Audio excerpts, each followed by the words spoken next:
So how do you intend to control residential growth, traffic, and preserving farmlands and rural landscapes? That's a great question. The first thing would be to stop approving rezonings for residential developers, the big developers. It's that simple. The board has control to say no if a developer proposes to develop land that isn't zoned use by right. So if your main focus is to keep big developers from developing land that's already zoned for their use, how is that even possible?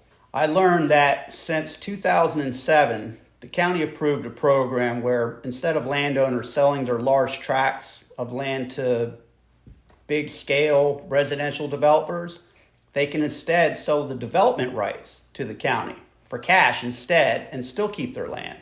This program is called PDR, or Purchase Development Rights. And it works where the landowner, like I've mentioned, landowner keeps the land plus the cash for the sale of their development rights. The problem is that the county is yet to utilize the program since its inception in 2007, or even attempted to create an account to fund it with tax revenues. So how would you fund it? Well, let's start with how many potential homes could be built in the county. It was this year, I think it was last March, the county performed a build-out analysis to determine how many lots or houses could potentially be built under the county's current zoning. It was extremely well done, and you can find it on my campaign website for review. But for now, the grand total of parcels, along with projects approved and under review, equals 20,495 potential lots to build houses on. Multiply that by the state average number of people per household of 2.53, you're looking at an additional 51,000 or more people moving into the county potentially. And for reference, there's currently 56,000 residents here now. So theoretically, and this is strictly theoretically, the county's population could in theory double in size. So there's that. If the county has no money to fund these development right purchases, how do you propose to fund it?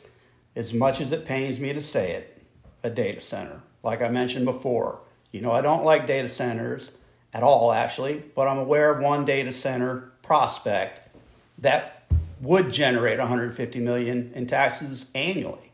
Well, you've said many times that you don't want to support data centers coming to Culpeper like Nova. I know.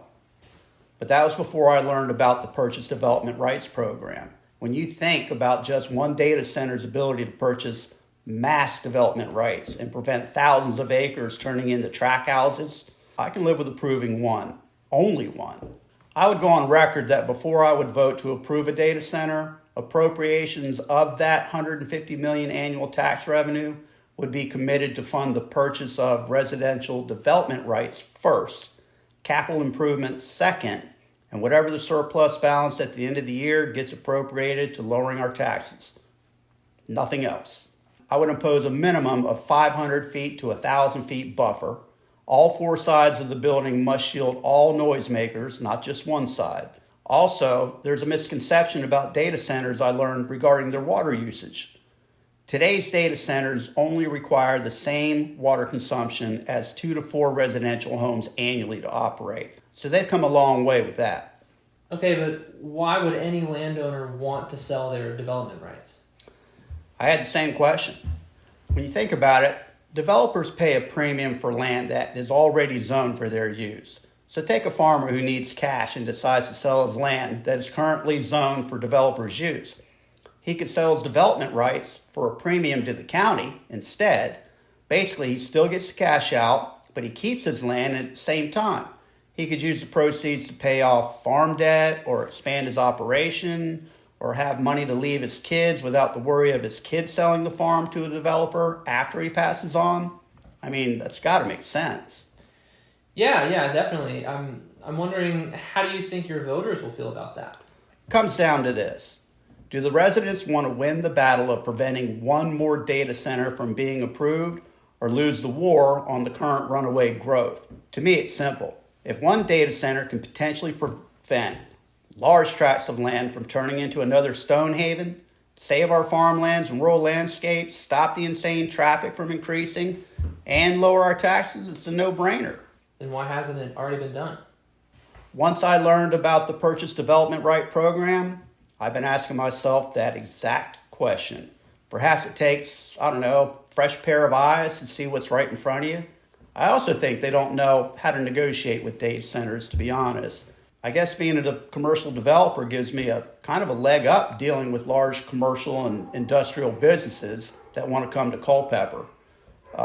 Honestly, it put a pit in my gut to find out the county gave away 200 to 300 million in tax incentives to data centers they've already let come here.